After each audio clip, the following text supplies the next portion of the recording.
So thank you, Jacqueline. That's really great. We've really enjoyed our time here so far. It's not the first time in South Africa, but like Jacqueline said, we're here with the team and we're doing lots of different activities. So we're very happy to be here. And feel free to approach us afterwards. So myself, Sarah, and Sonia, if you have any questions. I've got an absolute stack of business cards as well. So if you want my contact details, you can have them come up and please talk to us. So we were given this question: what are the elements that need to go into the design of OER that enable them to have potential for teacher professional development? Who knows what an OER is? Can I just have a show of hands? Who knows what an OER is? Okay, so not everybody. Okay, so OERs are shareable resources. They're shareable resources not only in the sense that they can be given to other people, but other people can then adapt them. We'll come back to that later. So I want to start somewhere else. I want to start at the kind of the education end, and so you're probably familiar with this idea of the global learning crisis that came out of some of the global monitoring reports, which is that many more children are now in school but are often not learning the basics. And so what's really interesting in this is that teacher education is actually one of the pathways in which you can improve learning outcomes for children. And so one of the kind of key messages of what I'm going to say is that this emphasis on teacher education is really important, and it's actually something that is often secondary or it's overlooked when we think of how do children learn better in schools, where sometimes we say, well, maybe we need to give them lots of ICTs, maybe we need to give them lots of tablets. But actually the research evidence for that, this should be my next slide, the research evidence for that is quite small, whereas the research evidence for promoting teacher development is very strong, that promoting teacher development will lead to learning gains for children. And so here's the first kind of element that I think that needs to go into OERs, which is this raising learning gains for children. If we're producing open educational resources, then surely they need to educate, right? So this is element one. And so when we look at that, well, what teacher practices in the classroom promote children's learning? Well, it's things like questioning, dialogue, group work, peer work, giving feedback to pupils in the classroom. And there's really good evidence for that. So I've got a list evidence there. So I would say the first design element that should go into OERs is that the OER needs to promote children's learning. So the OER for Schools program is a program that aims to empower teachers to promote children's learning gains. It's a TPD, a Teacher Professional Development Program, that aims to bring about these learning gains in the classroom. So here's some information about how it's structured. It has a number of different units and has 28 two-hour sessions that focus on these different effective pedagogies. A feature of the program is that you can use it with and without technology. So the teacher, if there is technology in the school, can draw on that technology, but the program isn't predicated on the availability of technology. So you can do it without technology. We're building on what we know about teacher professional development. Video can be a really good tool, not to transmit knowledge to teachers, but to engage teachers in thinking about their own practice and the practice of other teachers that they might see in the video. So I have an example for this. Actually, I don't have an example for this. I have an example for this after this slide. But here's just a little screenshot from the program. The program is available online. The URL will come back up at the end, and it's also my business card, so you can look at it. But what's important about the program is it's not about telling teachers. It's not about telling teachers to read something, and that's part of it, but it's not a kind of a knowledge transmission approach, but it's a kind of community of practice. It's a workshop approach where teachers come together once a week in the school, and they have materials. And this is a screenshot of the materials. You can see that online. And so it just says, welcome to the first workshop of the OER for Schools program. The facilitator will now guide you through some introductory activities. And then there's some educator notes, which are for the facilitator. So we have two versions. There's one version for a facilitator. We think of that as a teacher who's at the school. I mean, some schools have what so-called inset coordinators. And they might run this program with other teachers. But the idea isn't so much that there's an external person coming to the school. It's something that the school might facilitate. And so as part of these activities, you might then look at a video. And so here's the video. Let me play that. So if it works.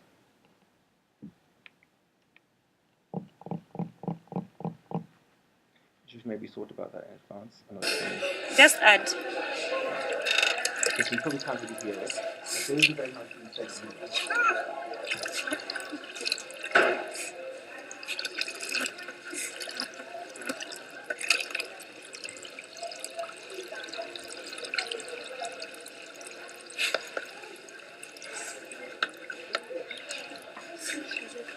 Okay. So now that the water is there, we can try to put. So is this video about knowledge transmission? You're probably confused watching that video, because there wasn't somebody saying, right, your teachers are now going to teach you something about, in this case, measuring lung capacity using water bottles. That's right, yeah? So you watch the video, there was nobody talking to you saying, well, this is what you should be getting. So the way we would be using this video is embedded in the workshops. We would be saying, okay, well, here's the teacher who's trying an activity with their children. The activity is to use water bottles and a tank of water to measure lung capacity. So now I've contextualized the video. Now you might be watching the video, and then after the video, think about what you saw. How did the teacher interact with the children? So I'll now let you watch the rest of the video, well, a few more seconds anyway, with that question in mind. Can you see something in that interaction? Can you make sense of that interaction between the teacher and the children? What you like about it, what you not like about it, what are the positives, what are the negatives, what are the children doing, what's the teacher doing? Put the bottle higher. Okay. Okay.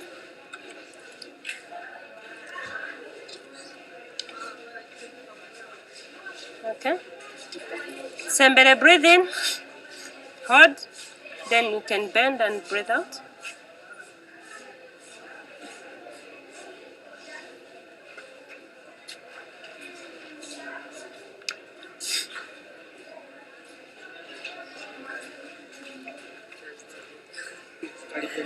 He has no air. Okay, who can take his place? Joseph. Yes, sir. Hold your straw. Hold your straw. Who can take your place? Joseph, can you try? Yes. Okay. You hold.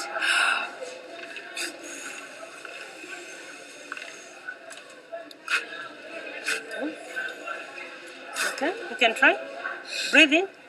As much as you can, you breathe in as much as you can. Okay, now you blow through the straw.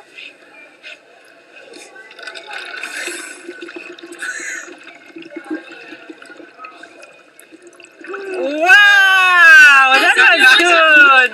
Okay, so we would now, so if this is a workshop, we now say, well, turn to your neighbor and discuss what you saw. As a facilitator, I might have some more questions about it. So this is how we use video, and actually the research literature says, the educational research literature says, that is a really effective way of engaging teachers in their own learning, telling teachers what to do where it doesn't work so well, but letting teachers see what other teachers are doing, engage in that discussion, something that works really well. So that's how we use video. So let me just go to the next slide. So that leads us into element 2 for teacher development OER, which is the approach that you're going to take. I've woven this into the presentation already. Is it about telling teachers what to do? We don't want rote learning in the classroom. We don't want to tell pupils what to do. So we should be telling teachers what to do. So we have this approach of modeling, that the workshop that the teachers do should model the classroom practice so that teachers have an experience of this interactive teaching, and because they may have never experienced it. I think I probably don't need to say kind of very much more about that. You can read it, but the learning is practical and practice focused. So it happens in schools, and teachers can take their learning and try out their new ideas in the classroom and come back the next week and say, that really didn't work. That was a total disaster. What should I do now? Or the head teacher wasn't so happy with what I did. This is really embarrassing. So these are really important parts of the professional development journey. Then we'll come back to this use of appropriate learning resources, open educational resources, both digital and non-digital. So you have what happens in the classroom, and then what happens in the workshop. And now the question is, what is the broader picture? And so we have a publication about this to come out, and if you're interested, we can chat about that a bit more later. But I would say in the overall program design, we first need to come back to those first two elements. So it has to promote learning. If it doesn't promote learning, what's the point of the program?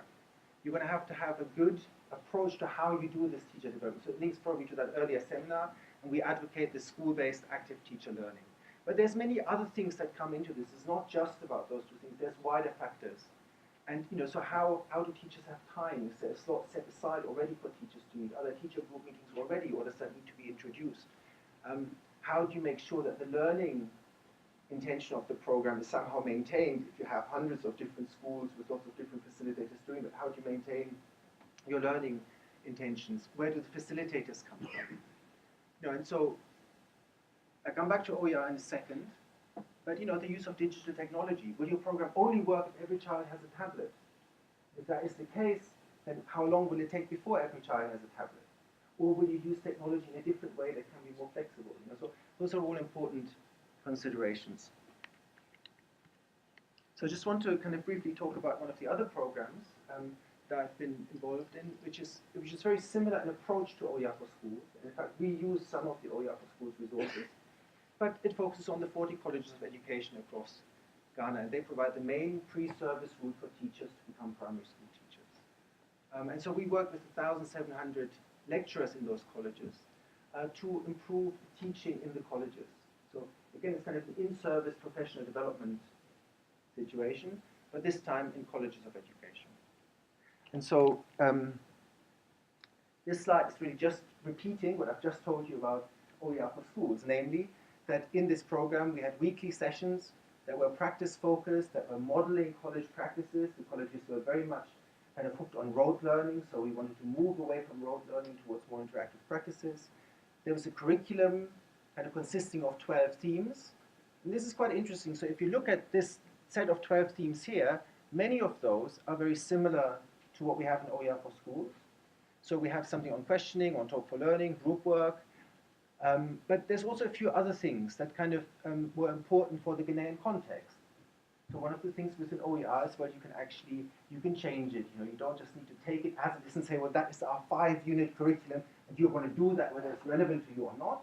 But you can say, actually, Leadership for Learning is already a strong program in Ghana. We need to have something on Leadership for Learning. We can't ignore these earlier programs. Right, so then we come to the fourth element. What is the benefit of open educational resources in this whole process? So the OER for Schools resource and the TTEL resources are open educational resources. It means they have a license that gives permission to anybody who happens to have the resource. So if you find it on the internet, on our website, or somebody gives it to you, the fact that it is an OER guarantees certain freedoms. And one of those freedoms is to share the resource as is. So if you have a copy of one of the TTEL books, you can make photocopies of it. If you have a digital copy, you can put it onto your own website, you can share it to all of your friends. That's kind of a right that's granted to you. But more importantly, the material, what we consider OER proper, the license permits adaptation. So this is, you don't just have to take it off the shelf. So TTEL didn't have to take OER for Schools off the shelf and use it as is. But TTEL could build its own resources around that and extend it. And so this is really important because it has this potential for scaling and replication. We don't just want to do a little teacher development intervention in this room with the teachers that are here, but here we want to do something at district level, at province level, at country level. The other point, the second point that's there, is that actually if the resource is available, then it adds to the research, because the person reading the research publication can then make reference to the original resources. And then they said the research publication, oh, well, we showed the teacher some videos and this happened. Well, people can go online and watch the videos and kind of interpret the research in that way. So you could think of that as open data. We talk about this idea of open data, and then when you publish your research paper, you publish your data. So in a sense, the program that underpins your research is a kind of open data. This is slightly kind of theoretical point, but I think it is quite important. So, OER for Schools and TTEL are kind of two examples. I've sort of come to the end of the different elements I wanted to bring to you. I'm now going to kind of go slightly off script. And kind of what we have is the one in-service OER for Schools program with a bit of published evidence, and one partial pre-service program, TTEL. There's more evidence coming, but at the moment the evidence is a bit limited. And there's other resources, like the TESA resources or the resources at OER Africa. It's put together also SADI is working on some new resources for the Zambian context. So there's more things coming. But at the moment, this is kind of the picture. And so now I want to contrast that with the fact that we have 2,000, so I can't be quite sure of this figure, but the The latest count I've had through the AAU was that we have about 2,000 higher education institutions in sub-Saharan Africa. And there's a bunch of colleges of education. And surely the sector of teacher development has attracted a lot of funding. I mean, I could give you quite a few millions, hundreds of millions of dollars and pounds that have gone into this. And so there's an urgent need to improve teacher quality. But despite all of those things, we only have those 2 programs at the moment that are available as open educational resources. And so, I mean, wouldn't we say that kind of teacher education is a shared problem? I'm not saying it's the same in every single country.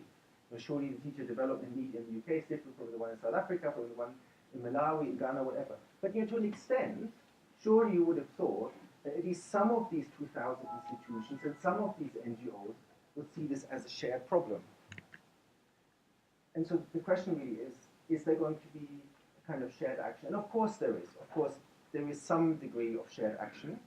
But in other spaces, outside the teacher education space, like the idea of OER and open courseware, which is sort of related, they've really caught on. But I think in the teacher development space, there's still a lot of potential to kind of actualize this idea of OER and open courseware. And so, we can see this as a kind of modeling process. So you have a picture of children collaborating and solving a problem.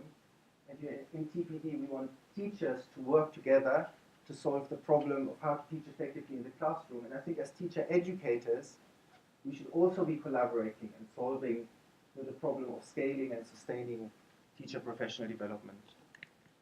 So I think these are some of the elements in that. What do we need to do? Well, we need to build capacity. I think we need to share resources. OER is a way of sharing resources.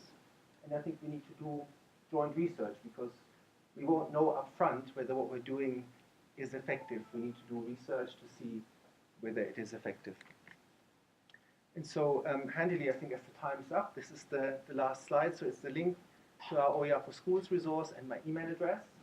And so if you would like to get in touch, please come and talk afterwards. The 3 of us are here and would love the opportunity to hear about these things from your perspective and to discuss it. Thank you very much.